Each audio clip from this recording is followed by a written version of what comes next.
जो है हम डेप्रीशिएशन चार्ज करते हैं। हमने ये कंसेप्ट भी कर लिया कि डेप्रीशिएशन जो है उसके पीछे लॉजिक क्या होता है।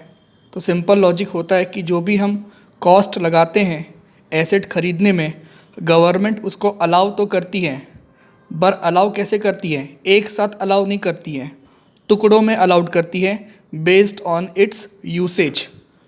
ठीक है, तो उसी को हम डेप्रीशिएशन कहते हैं। इसके बाद अगर आप देखेंगे तो इस चैप्टर में हमने पढ़ा था डेप्रीशिएशन के लिए हमको क्या चाहिए, हिस्टोरिकल कॉस्ट होनी चाहिए।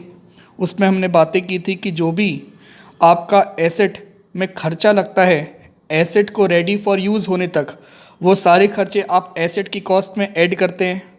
अगर जीएसटी आप पेड करते हैं और उसका आपको फ्यूचर में सेट ऑफ मिल जाता है तो जीएसटी आपका एक्सपेंस नहीं होता है, जीएसटी आपका एसेट होता है और उसको आप इनपुट जीएसटी के नाम से डेबिट करते हैं, ना कि मशीन अकाउंट को आप डेबिट करते हैं। ठीक है, इसके अलावा अगर आपने एसेट ख़रीदा है, लोन लेकर ख़रीदा है, लोन का आप इंटरेस्ट पे करते हैं तो वो भी आपके मशीन की कॉस्ट में ऐड नहीं होता है। इसके अलावा कोई भी एक्सपेंस आप करते हैं जो कैपिटल नेचर का, वो मशीन की कॉस्ट में ऐड होता है, और कोई भी एक्सपेंस आप करते हैं रेवेन्यू नेचर का तो मशीन की कॉस्ट में ऐड नहीं होता है। स्क्रैप वैल्यू क्या होती है, मशीन की जो यूज़फुल लाइफ होती है उसके एंड होने पर क्या वो मार्केट में बेची जा सकती है। इफ़ आंसर है यस, बेची जा सकती है एक सर्टेन वैल्यू पे, तो उसी वैल्यू को जो है हम स्क्रैप वैल्यू या फिर रेसिडियल वैल्यू कहते हैं। इकोनॉमिक और यूज़फुल लाइफ क्या होती है, कितने साल तक ये एसेट हमको बिज़नेस में सर्विस प्रोवाइड करेगा, तो ये एस्टीमेट ही हम करते हैं। और इसके अलावा हमने देखा था कि डेप्रीशिएशन चार्ज करने के लिए जो है कंपनी लॉ भी बोलता है, इनकम टैक्स एक्ट भी बोलता है, और दोनों इसके अलग अलग रेट बताते हैं। WDV और हिस्टोरिकल कॉस्ट में क्या फ़र्क होता है, हिस्टोरिकल कॉस्ट आपका ओरिजिनल कॉस्ट होता है, जबकि WDV आपका डेप्रीशिएशन लेस करने के बाद जो बुक वैल्यू बचती है उसको हम कहते हैं। फिर यहाँ पर कुछ बातें लिखी हुई थी जैसे कि रेट ऑफ डेप्रीशिएशन अगर आपको गिवन है with the words per annum और आपको डेट ऑफ एक्विजिशन भी पता है, तो इस केस में आप डेप्रीशिएशन लगाएंगे उतने ही पीरियड के लिए जितने पीरियड के लिए आपका एसेट यूज़ हुआ है। पर डेप्रीशिएशन का रेट तो आपको गिवन है पर एनम, बट आपको नहीं पता है कि डेट ऑफ एक्विजिशन क्या है। इस केस में आप डेप्रीशिएशन चार्ज करेंगे फुल ईयर के लिए। इसके अलावा अगर पर एनम वर्ड गिवन ही नहीं है, that is only rate given है, तो चाहे डेट ऑफ एक्विजिशन आपको पता हो या ना पता हो, दोनों ही केसेस में आप डेप्रीशिएशन फुल ईयर का चार्ज करेंगे। फिर हमने दो तरीके देखे थे कि किस तरह से डेप्रीशिएशन को रिकॉर्ड किया जाता है। पहला तरीका तो होता है कि डेप्रीशिएशन की एंट्री आप पास करते हैं और उसमें आप एसेट अकाउंट को क्रेडिट करते हैं। तो हम एंट्री करते हैं उसके लिए depreciation account debit to asset, और डेप्रीशिएशन क्योंकि एक नॉमिनल अकाउंट है इसको हम ईयर एंड में ट्रांसफ़र कर देते हैं प्रॉफिट एंड लॉस अकाउंट में। दूसरा तरीका क्या होता है कि हम डेप्रीशिएशन को एसेट अकाउंट में चार्ज करने की जगह प्रोविज़न अकाउंट में चार्ज करते हैं, उसका प्रोविज़न बनाते हैं। तो इस केस में हम एंट्री करते हैं depreciation account debit to provision, और ईयर एंड में डेप्रीशिएशन अकाउंट को यहाँ पर भी हम क्लोज करते हैं प्रॉफिट एंड लॉस अकाउंट में। ये जो प्रोविज़न फॉर डेप्रीशिएशन अकाउंट है इसका बैलेंस आता रहेगा जब तक आपका एसेट बिजनेस में यूज़ हो रहा है या जब तक ये बिक नहीं जाता। हमने इसके अकाउंट्स बनाकर भी देखे थे कि दोनों ही मेथड में अगर आप provision for depreciation account maintain करते हैं तो कौन कौन से लेजर अकाउंट्स आप ओपन करेंगे। तो अगर आप provision for depreciation account maintain करते हैं तो आप एसेट अकाउंट खोलेंगे, और इसमें इम्पॉर्टेंट पॉइंट क्या था नोट डाउन करने के लिए कि इस पर डेप्रीशिएशन की एंट्री इस अकाउंट में नहीं होती है, उसकी एंट्री सीधा आपके प्रोविज़न फॉर डेप्रीशिएशन अकाउंट में होती है। और डेप्रीशिएशन अकाउंट इस केस में हो चाहे आप प्रोविज़न मेंटेन ना कर रहे हो, दोनों ही केसेस में प्रॉफिट एंड लॉस अकाउंट में ट्रांसफ़र किया जाता है ईयर एंड में। और अगर आप provision for depreciation account maintain नहीं कर रहे हैं, इन दैट केस क्या होता है, इन दैट केस आप एसेट अकाउंट बनाते हैं, उसमें एसेट आपने ख़रीदा वो भी रिकॉर्ड करते हैं, डेप्रीशिएशन भी चार्ज करते हैं और बैलेंस भी निकालते हैं। और डेप्रीशिएशन अकाउंट जो है वो भी आप मेंटेन करते हैं और उसको भी प्रॉफिट एंड लॉस अकाउंट में ईयर एंड में ट्रांसफ़र कर देते हैं। फिर हमने कुछ पॉइंट्स पढ़े थे, अगर आप एसेट खरीद रहे हैं तो क्या, और अगर आप एसेट बेच रहे हैं तो क्या। तो अगर आप कोई एसेट खरीद रहे हैं और पर एनम वर्ड गिवन है और आपको डेट ऑफ परचेज भी पता है, तो सिंपल है, आप डेप्रिसिएशन कब तक लगाएंगे, जहाँ से आपने एसेट परचेज किया है वहाँ से लेके अकाउंटिंग ईयर के एंड तक, ठीक है। पर अगर आपको रेट ऑफ डेप्रिसिएशन गिवन है और पर एनम वर्ड गिवन नहीं है, इन दैट केस चाहे आपको डेट ऑफ परचेज गिवन हो या ना गिवन हो, इन दोनों ही केसेस में आप डेप्रिसिएशन फुल अकाउंटिंग ईयर का लगाएंगे। और अगर आपको क्वेश्चन कहता है कि अगर आपने एसेट परचेज़ किया है, भले साल के आखिरी में परचेज़ किया है, पर आपको डेप्रिसिएशन पूरे साल के लिए लगाना है, तो आप पूरे साल की डेप्रिसिएशन लगाएंगे। अगर एसेट बेचने की बात हो रही है तो क्या, तो अगर आप एसेट बेचते हैं, ठीक है, और तो अगर आप एसेट बेचते हैं तो सिंपल सी बात है, एसेट पर आप डेप्रिसिएशन चार्ज करेंगे जो बिका है, कितने समय के लिए, जितने समय के लिए वो बिज़नेस में यूज़ हुआ है, दैट इज़ अकाउंटिंग ईयर की फर्स्ट डेट से लेके डेट ऑफ सेल तक। इसके अलावा दो बातें थी कि क्वेश्चन जैसा बोलेगा हम वैसा करेंगे। मतलब अगर हमने एसेट 1 महीने में ही बेच दिया है करेंट फाइनेंशियल ईयर में और क्वेश्चन कहता है आपको कि फुल ईयर का डेप्रिसिएशन लगाओ, तो हम फुल ईयर का डेप्रिसिएशन लगाएंगे। अगर एसेट हमने करेंट फाइनेंशियल ईयर में 11 महीने यूज़ किया है और फिर भी हमको क्वेश्चन कहता है कि नहीं फुल ईयर का ही डेप्रिसिएशन लगाओ, तब भी हम फुल ईयर का डेप्रिसिएशन लगाएंगे।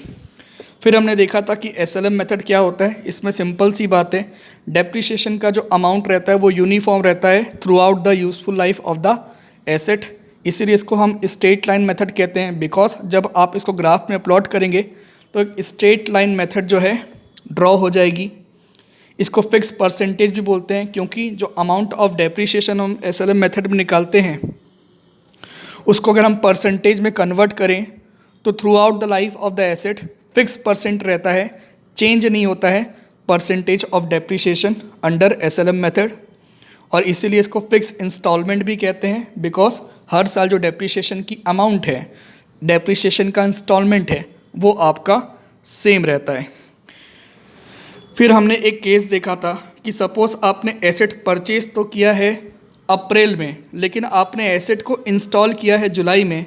इन दैट केस आप डेप्रिसिएशन कब से लगाएंगे, तो आंसर क्या था, जुलाई से आप डेप्रिसिएशन लगाएंगे। ठीक है, तो यहाँ तक की बातें हमने थर्सडे को कर ली थी। हमने पूरा डेप्रिसिएशन एक बार रिवाइज कर लिया इन 9 मिनटों में।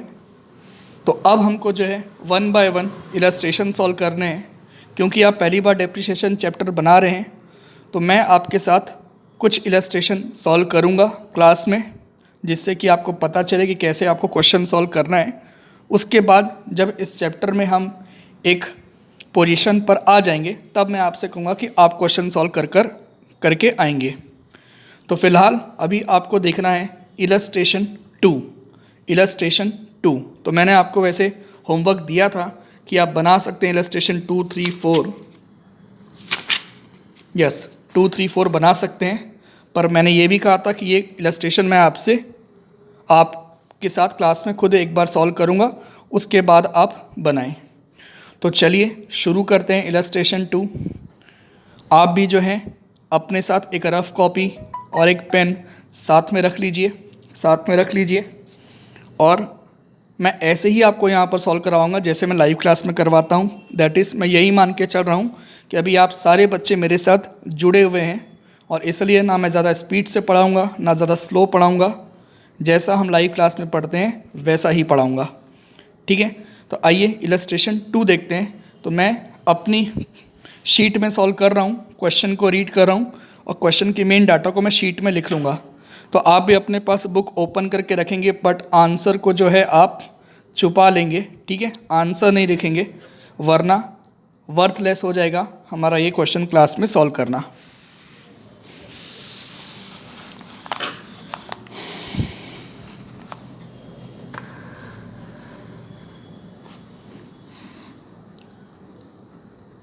सो इलस्ट्रेशन 2, इलस्ट्रेशन में लिखा हुआ है कि फर्म ने मशीनरी बॉट की है 7,40,000 की।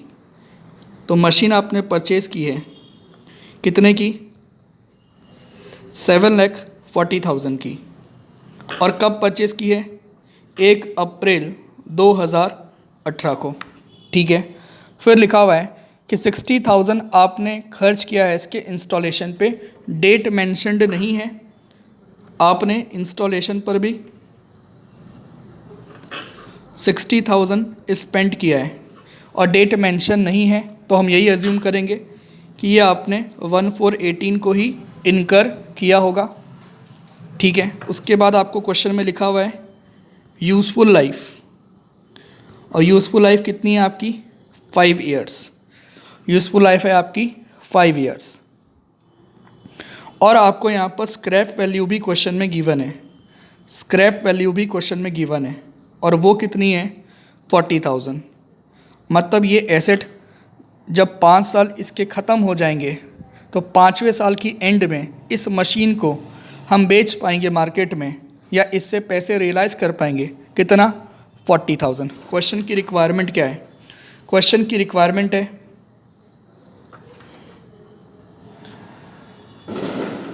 Amount of depreciation, amount of depreciation and rate of depreciation. तो उम्मीद है वीडियो में और अच्छी क्वालिटी में रिकॉर्ड कर सकता हूँ, पर ज़्यादा और अच्छी क्वालिटी में रिकॉर्ड नहीं कर रहा हूँ, क्योंकि फिर जो इसका स्टोरेज है वो काफ़ी ज़्यादा हो जाएगा। तो आप में से अगर किसी के पास नेट की लिमिट काफ़ी कम होगी, मोबाइल डेटा की लिमिट काफ़ी कम होगी, तो उसको दिक्कत आ सकती है। ठीक है, तो अभी तो फ़िलहाल जैसे मैं ये क्लास रिकॉर्ड कर रहा हूँ तो मुझे तो स्क्रीन प्रॉपर दिख रही है, 100% क्लैरिटी के साथ दिख रही है, बट रिकॉर्ड होने के बाद पता चलता है कि एक्चुअल में कैसी दिख रही थी। तो मुझे उम्मीद है कोई दिक्कत नहीं आएगी, और इन केस थोड़ी दिक्कत आती है तो भी आप अगर मेरी बातों को सुन रहे हैं, बुक आपके पास है, आंसर आप छुपा रहे हैं, तो आराम से आप ये क्वेश्चन कर सकते हैं। ठीक है, तो चलिए पहले हमको निकालना है अमाउंट ऑफ डेप्रिसिएशन। तो SLM मेथड में अमाउंट ऑफ डेप्रिसिएशन का फॉर्मूला क्या है? हमने फॉर्मूला क्या पढ़ा था? कॉस्ट से लेस कर देते हैं स्क्रैप वैल्यू, और इसको डिवाइड करते हैं नंबर ऑफ ईयर्स से। और ये नंबर ऑफ ईयर्स किस चीज़ की होती है? आपकी यूज़फुल लाइफ की। क्वेश्चन में सभी चीज़ें हमको गिवन है, पर सबसे पहली बात, कॉस्ट यहाँ पर 7,40,000 आएगी कि 8 लाख आएगी? तो आंसर क्या होगा? कॉस्ट यहाँ पर आपकी 8 लाख आएगी, that is 7.4 lakh plus 60,000। Why? Because installation cost भी जो है हम मशीन की कॉस्ट में ऐड करेंगे, यही मानकर कि एसेट रेडी टू यूज़ होने तक पर जो है ये खर्चा लगा है। और ऑब्वियस सी बात है, एसेट रेडी टू यूज़ तभी हो सकता है जब उसको आप इंस्टॉल करेंगे अपनी फैक्ट्री में। तो यहाँ पर आप इंस्टॉलेशन कॉस्ट भी मशीन की कॉस्ट में ऐड कर देंगे। स्क्रैप वैल्यू आपको गिवन है 40,000, और लाइफ आपको गिवन है कितनी 5 ईयर्स। तो ये कितना हो जाएगा 8 लाख माइनस 40,000, 8 लाख माइनस 40,000, तो कितना आ जाएगा ये 7,60,000। डिवाइड बाय करेंगे इसको आप 5, 7,60,000 डिवाइड बाय 5, तो आपका आंसर क्या आएगा? सॉल्व करेंगे तो आपका आंसर आएगा 1,52,000, 1,52,000। ठीक है, तो ये आ गया हमारा एनुअल डेप्रिसिएशन अंडर SLM। पर क्वेश्चन ने आपसे ओनली अमाउंट ऑफ डेप्रिसिएशन नहीं पूछा है, बल्कि क्वेश्चन ने आपसे जो है रेट ऑफ डेप्रिसिएशन भी पूछा है। रेट ऑफ डेप्रिसिएशन, और इसका फॉर्मूला क्या होता है? तो जो आपकी डेप्रिसिएशन की अमाउंट है उसको आप डिवाइड कर दीजिए कॉस्ट से, क्योंकि इतना डेप्रिसिएशन लग रहा है इतनी कॉस्ट पे, और इसको मल्टीप्लाई कर दीजिए 100 से। तो यहाँ पर डेप्रिसिएशन हमने निकाला है 1,52,000। कॉस्ट हमारी यहाँ पर क्या लेंगे, यहाँ पर कन्फ्यूजन हो सकती है कि कॉस्ट क्या लेंगे आप, 8 लाख लेंगे कि स्क्रैप वैल्यू को लेस करके लेंगे। तो क्योंकि फॉर्मूले में कॉस्ट वर्ड यूज़ है तो हम यहाँ पर कॉस्ट वर्ड ही लेंगे, दैट इज़ कितना आएगा 8 लाख, और इसको हम मल्टीप्लाई कर देंगे 100 से, मल्टीप्लाई कर देंगे 100 से। तो रेट ऑफ डेप्रिसिएशन आप सॉल्व करेंगे तो आपका आंसर आएगा यहाँ पर 19% per annum, that is her साल इस मशीन पे हम जो है 19% की रेट से डेप्रिसिएशन चार्ज करेंगे। और कब तक चार्ज करेंगे, अप टू 5 इयर्स। ठीक है, तो ये था आपका इलस्ट्रेशन 2। उम्मीद है आपको यहाँ तक की बातें समझ में आई होंगी, काफ़ी इजी एग्जाम्पल था। अब आगे बढ़ते हैं। इलस्ट्रेशन 3, यहाँ पर लिखा हुआ है राम ब्रदर्स ने मशीन परचेज़ की है 1 अक्टूबर 16 को। सो मशीन परचेज़ की गई है। कभी भी ऐसे क्वेश्चन आप सॉल्व करते हैं तो आप अपनी वर्किंग में क्वेश्चन को छोटे रूप में रिकॉर्ड कर लें। 1 अक्टूबर 16 को आपने मशीन परचेज़ की है, कितने रुपए की परचेज़ की है, 1,50,000 की, और आपने इसके इंस्टॉलेशन पर 10,000 इनकर किया है। फिर से हमको पता नहीं है कि किस डेट में इनकर किया होगा, तो हम तो यही मानेंगे कि जिस दिन परचेज़ किया था उसी दिन इंस्टॉल करवा लिया होगा, दैट इज़ 1 अक्टूबर 2016 को ही। तो यहाँ तक की बातें करें तो हम क्या कह सकते हैं कि ये मशीन कितने की पड़ गई हमको, 1,60,000 की, 1,60,000 की।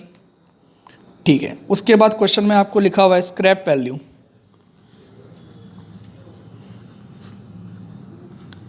और स्क्रैप वैल्यू आपको गिवन है 10,000, लाइफ आपको गिवन है 10 इयर्स। तो आपके पास कॉस्ट है, स्क्रैप वैल्यू है, लाइफ है। अगर आपको डेप्रिसिएशन अमाउंट निकालने बोले तो हम आराम से निकाल लेंगे यहाँ पर।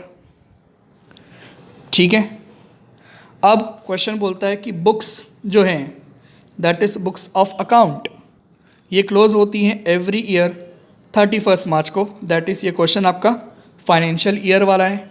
1 अप्रैल से चालू होता है, 31 मार्च को एंड होता है। और आपसे कहा गया है कि 2 अकाउंट आपको बनाकर दिखाने हैं। पहला तो है मशीनरी अकाउंट आपको बनाकर दिखाना है, और दूसरा है आपको डेप्रिसिएशन अकाउंट बनाकर दिखाना है। और वो भी बोला है कि ये दोनों अकाउंट आपको 3 साल के लिए बनाकर दिखाने हैं। 3 साल के लिए आपको बनाकर दिखाने हैं। ठीक है, तो जब भी ऐसा क्वेश्चन आए फाइनेंशियल ईयर वाला हो, 3-4 साल के अकाउंट्स की रिक्वायरमेंट हो, तो सबसे पहले आप एक टाइमलाइन ड्रॉ कर लें 3 साल का। सो हमारा क्वेश्चन में अगर आप फाइनेंशियल ईयर देखेंगे तो 3 साल का फाइनेंशियल ईयर हमसे पूछा गया है। हमने मशीन परचेज़ की है 1/10/16 को, 1/10/16 को। तो हमारा सबसे पहला फाइनेंशियल ईयर कौन सा है, फाइनेंशियल ईयर 2016-17। उसके बाद फाइनेंशियल ईयर नेक्स्ट हमारा क्या होगा, 17-18, और आखिरी में क्या होगा हमारा फाइनेंशियल ईयर 18-19। तो मैं कहूँ तो हमारी डेट चालू होगी टाइमलाइन की 1/4/16 से, और हमारी डेट एंड होगी टाइमलाइन की 31 मार्च 19 को। ऐसा टाइमलाइन ड्रॉ करना आपको आने वाले क्वेश्चंस में और बेनिफिट देगा।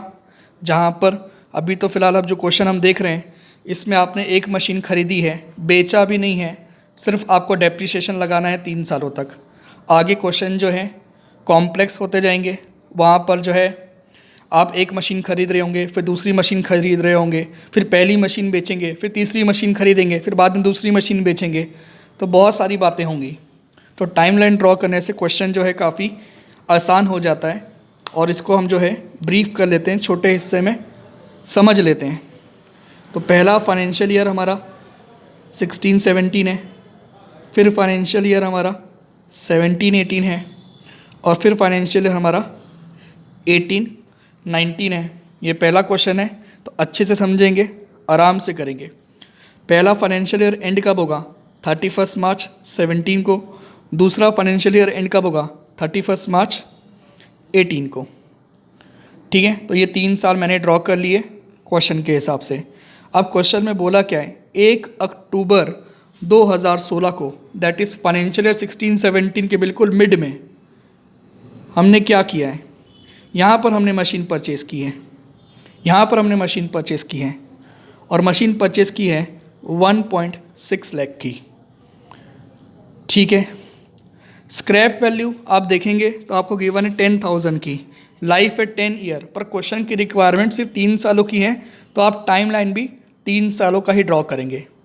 क्वेश्चन में देखें, क्या इस इवेंट के बाद, ये इवेंट कब हुआ है आपका? 1/10/16 को। इस इवेंट के बाद क्या क्वेश्चन में और कुछ भी हुआ है? तो आंसर क्या है? नहीं, और कुछ भी नहीं हुआ है। सिर्फ आपने मशीन खरीदी है पहले फाइनेंशियल ईयर में, अगले 2 फाइनेंशियल ईयर में ना ही आपने कोई एडिशनल मशीन परचेज़ की है और ना ही कोई आपने ओल्ड मशीन बेची है। ठीक है, तो ये क्वेश्चन हमने पूरा ड्रॉ कर लिया शॉर्ट फॉर्म में अपने लिए। अब हमको सॉल्व करना है मशीनरी अकाउंट और डेप्रिसिएशन अकाउंट। अब एक डाउट ये आता है कि यहाँ पर जो हम अकाउंट बनाएंगे उसमें रिकॉर्डिंग का मेथड कौन सा होगा? आपको याद होगा 2 मेथड होते हैं। एक तो जहाँ पर आप provision for depreciation account maintain करते हैं और दूसरा जहाँ पर आप provision for depreciation account maintain नहीं करते हैं। क्वेश्चन इस रिस्पेक्ट में यहाँ पर साइलेंट है, कुछ भी नहीं कह रहा है। तो ऐसे केस में हम हमेशा क्या करेंगे, provision for depreciation account maintain नहीं हो रहा है ये अज्यूम करेंगे।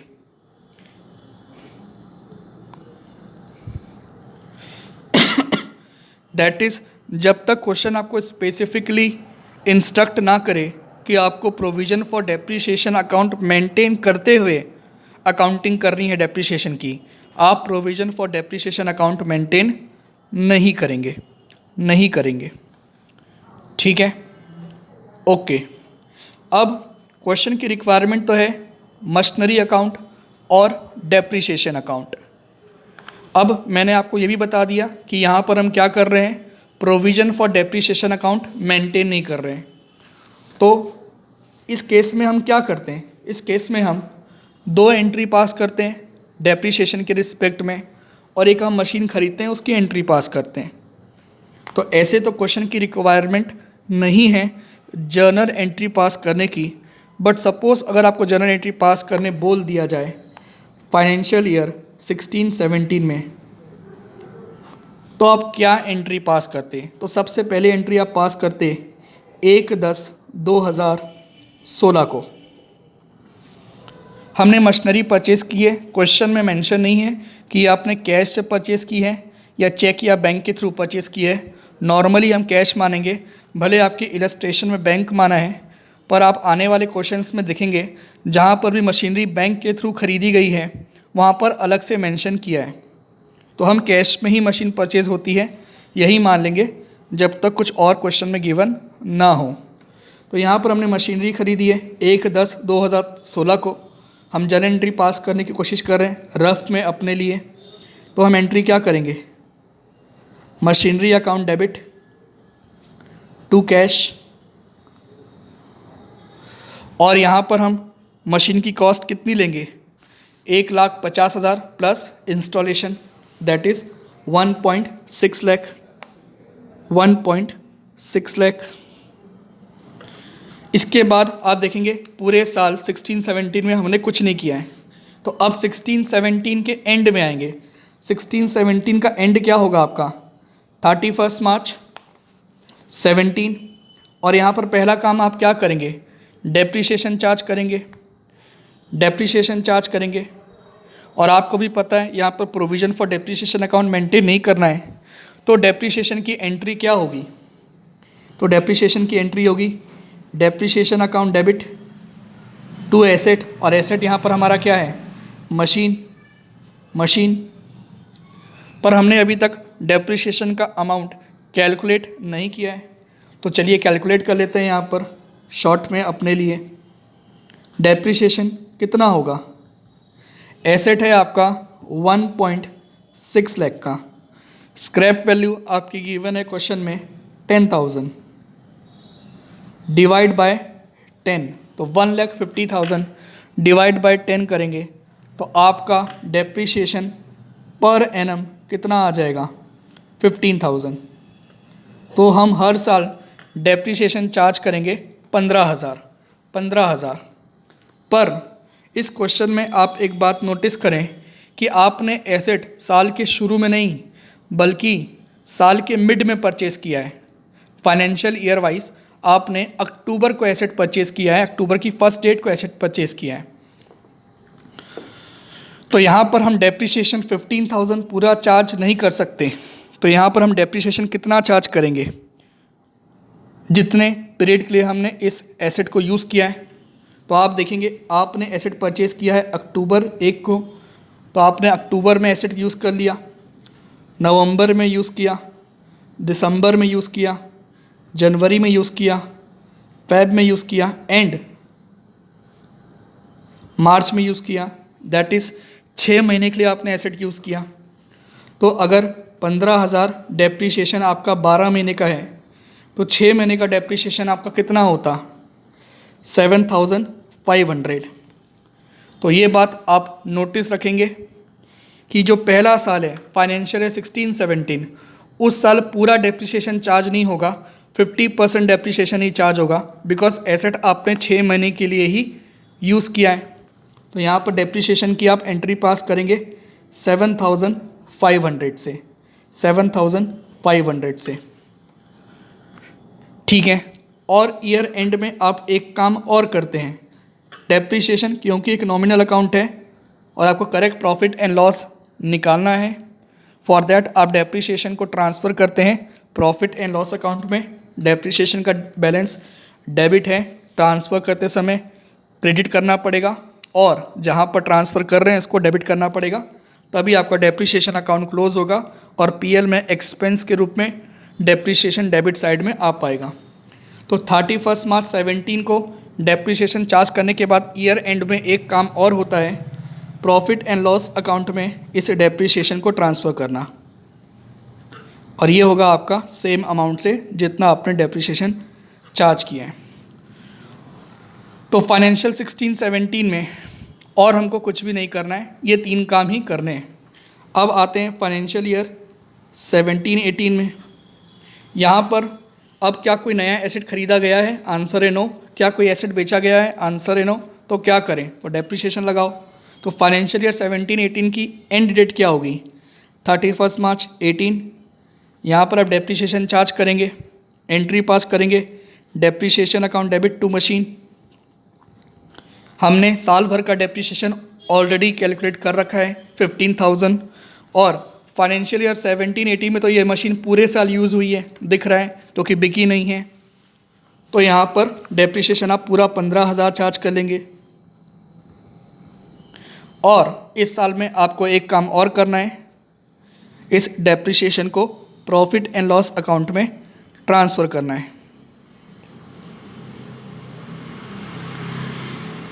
तो मैं फिर से रिपीट कर दूं, क्वेश्चन की रिक्वायरमेंट इस क्वेश्चन में लेजर अकाउंट है, पर अगर आप जर्नल एंट्री करते हैं तो आपको ज़्यादा क्लैरिटी आएगी। और आने वाले क्वेश्चंस में आप देखेंगे कि आपसे एंट्रीज भी पूछेगा और लेजर अकाउंट्स भी पूछेगा, क्योंकि ये आपका पहला प्रैक्टिकल क्वेश्चन है, इसलिए मैं आपको एंट्री करके समझा रहा हूँ, ठीक है। अब फाइनेंशियल ईयर 18-19 में आते हैं। 3 साल के लिए हमको अकाउंटिंग करने के लिए कहा गया है। यहाँ पर भी फाइनेंशियल ईयर 18-19 में और कुछ भी नहीं हुआ है, तो सिंपली इसके भी एंड डेट में आ जाओ 31 मार्च 19 को, और क्या करो, डेप्रिसिएशन चार्ज कर लो। कितना? 15,000 रुपये, बिकॉज इस बार भी ये मशीन जो है साल भर यूज़ हुई है। तो depreciation account debit to machine 15,000। और ईयर एंड में एक काम और कर लो, 31 मार्च 19 को ही इस डेप्रिसिएशन को प्रॉफिट एंड लॉस अकाउंट में आप ट्रांसफ़र कर दो। तो ये भी आ जाएगा आपका 15,000 रुपये। तो हमने 3 साल के लिए जो है जर्नल एंट्रीज रफ में अपने लिए बना ली फाइनेंशियल 16-17, फाइनेंशियल ईयर 17-18 और फाइनेंशियल ईयर 18-19 के लिए। अब जो क्वेश्चन की मेन रिक्वायरमेंट है उस पर हम आते हैं। हमको बनाना है मशीनरी अकाउंट और डेप्रिसिएशन अकाउंट।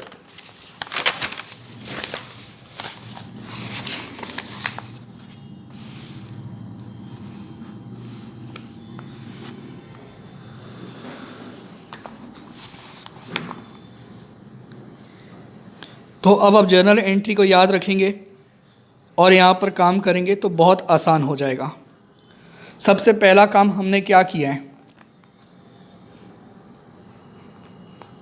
सबसे पहला काम हमने किया है 1 अक्टूबर 2016 को। सबसे पहले हम लिखते हैं ईयर, लिखते हैं यहाँ पर 2016। और अब आप यहाँ पर डेट लिखेंगे 1 अक्टूबर या अक्टूबर 1 भी आप लिख सकते हैं। और सीधा यहाँ पर हम क्या कर रहे हैं, टू कैश लिखेंगे हम। और कितना है? 1,60,000। इसके बाद इस साल हमने कुछ भी नहीं किया था, ईयर एंड आ गया, 2017 आ गया, ये डेट वाले कॉलम में लिखेंगे। ठीक है, तो आप जब सॉल्व करेंगे फेयर वाले क्वेश्चंस, प्रैक्टिस वाले क्वेश्चन, तो आप पूरा प्रोफार्मा ड्रॉ करेंगे लेजर अकाउंट का। तो 2017 में एंड डेट में आ जाते हैं, और एंड डेट क्या है आपकी? 31 मार्च 31 भी लिख सकते हैं आप। और यहाँ पर पहला काम आप क्या करेंगे, जगह कम है तो मैं नीचे लिख रहा हूँ, बाय डेप्रिसिएशन। और आपको याद है ये डेप्रिसिएशन हमने कितना लिखा है? 7,500। फिर इस साल मशीनरी अकाउंट में और कुछ हुआ नहीं है, तो 31 मार्च को ही आप क्या करेंगे, बैलेंस निकाल देंगे। बाय बैलेंस CD 1,60,000 माइनस 7,500, तो ये आपका आ जाएगा 1,52,500, जो कि 3 साल के लिए बनाना है आपको। तो टोटल लिख लेंगे यहाँ पर 1,60,000। तो ये आपका मशीन अकाउंट बन गया पहले साल के लिए। ठीक है, अब 2017 ही चल रहा है। बैलेंस को आप क्या करेंगे, ब्रॉड फॉरवर्ड करेंगे। कब करेंगे? अब मैं अप्रैल 1 लिखता हूँ दूसरे तरीके से, टू बैलेंस BD। तो ओपनिंग बैलेंस मशीन का डेबिट बैलेंस ही होगा, इसलिए डेबिट साइड में आया। कितना? 1,52,500। क्या इस साल हमने और कुछ भी किया है? आंसर है नो। तो सीधा आ जाओ ईयर एंड में, दैट इज़ मार्च 31 में, और यहाँ पर हम क्या करेंगे, डेप्रिसिएशन चार्ज करेंगे। और आपको ये बात अच्छे से याद है, इस बार डेप्रिसिएशन जो है पूरे साल के लगा है, दैट इज़ 15,000। और फिर से आप मार्च 31 में आ जाएंगे और बैलेंस निकाल देंगे। और बैलेंस इस बार कैसे निकालना है? 1,52,000 माइनस 15,000, और ये आपका आ जाएगा 1,37,500। फिर से टोटल कर लिया, 1,52,500, 1,52,500। इसके बाद आ गए आप 2018 की शुरुआत में, अपने तीसरे फाइनेंशियल ईयर में, दैट इज़ अप्रैल 1 में। और यहाँ पर पहला काम क्या करेंगे, बैलेंस ब्रॉड फॉरवर्ड करेंगे। कितना है बैलेंस आपका, 1,37,500। क्या 2019 में और कुछ भी हुआ है, तो आंसर है नो, और कुछ भी नहीं हुआ है। तो यहाँ पर भी आप आ जाएंगे मार्च 31 में। सबसे पहला काम करेंगे डेप्रिसिएशन चार्ज करने का, वो इस बार भी 15,000 ही होगा। और उसके बाद फिर से मार्च 31 में आ जाएंगे और बैलेंस निकाल देंगे, closing balance by balance CD 1,37,500 less 15,000, ये आपका आ जाएगा 1,22,500। टोटल कर लेंगे। 3 साल के लिए हमको क्वेश्चन बनाने के लिए बोला है, तो हम यहीं पर जो है क्वेश्चन एंड कर देंगे।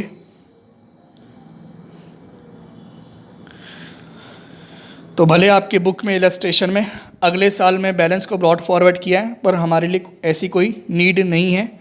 चाहे तो आप कर सकते हैं, चाहे तो यहीं तक आप अकाउंट क्लोज कर सकते हैं।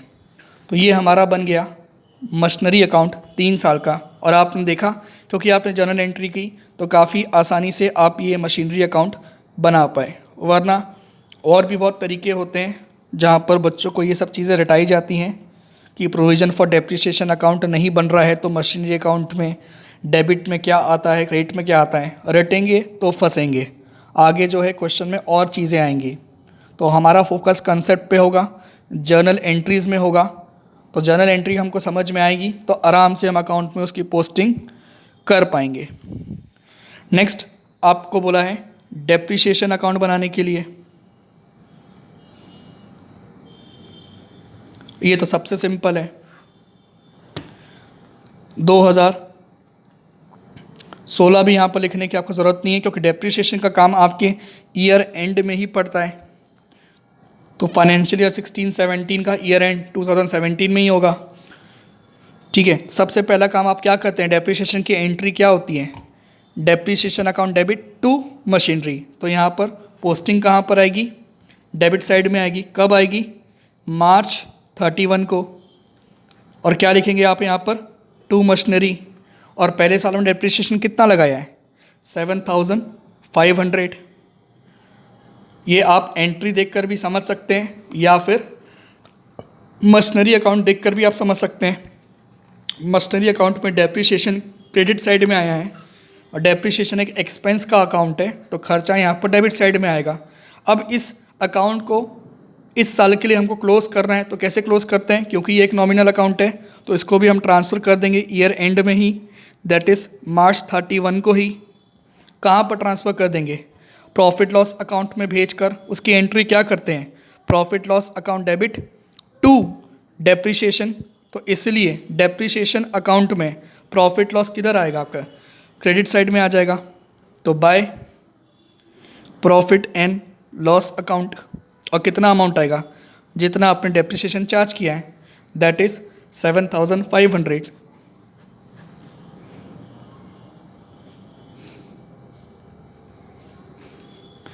नेक्स्ट ईयर में आएंगे आप डेप्रिसिएशन में। नेक्स्ट ईयर में डेप्रिसिएशन का काम आपको ईयर एंड में ही पड़ेगा। तो 2018 लिख दिया मैंने डेट के कॉलम में सबसे पहले, और यहाँ पर भी आ जाएंगे आप मार्च 31 में। और यहाँ पर पहला काम क्या करेंगे, डेप्रिसिएशन की पोस्टिंग टू मशीन। और इस बार आपने डेप्रिसिएशन कितना चार्ज किया था, सेकेंड ईयर 15,000, और इसी को मार्च 31 में आप ट्रांसफ़र कर देंगे कहाँ पर, प्रॉफिट एंड लॉस अकाउंट में। तो by profit and loss account कितना, 15,000। कोई बैलेंस यहाँ पर आ रहा है क्या, नहीं, अकाउंट क्लोज हो जा रहा है, कोई बैलेंस की बातें नहीं हो रही हैं, कोई बैलेंस CDBD नहीं है। फिर आ जाइए 2019 के एंड में, यहाँ पर मार्च 31 में फिर से क्या करेंगे, डेप्रिसिएशन लगाएंगे। इस साल में डेप्रिसिएशन कितना है, 15,000। और इसी डेप्रिसिएशन को आप कहाँ ट्रांसफ़र कर देंगे, ईयर एंड में प्रॉफिट एंड लॉस अकाउंट में। कितना, 15,000। कोई बैलेंस बच रहा है क्या, आंसर है नो। जितना डेप्रिसिएशन चार्ज कर रहे हैं उतना ही PL में ट्रांसफ़र कर रहे हैं, तो डेप्रिसिएशन अकाउंट पर कभी भी कोई बैलेंस बचेगा नहीं।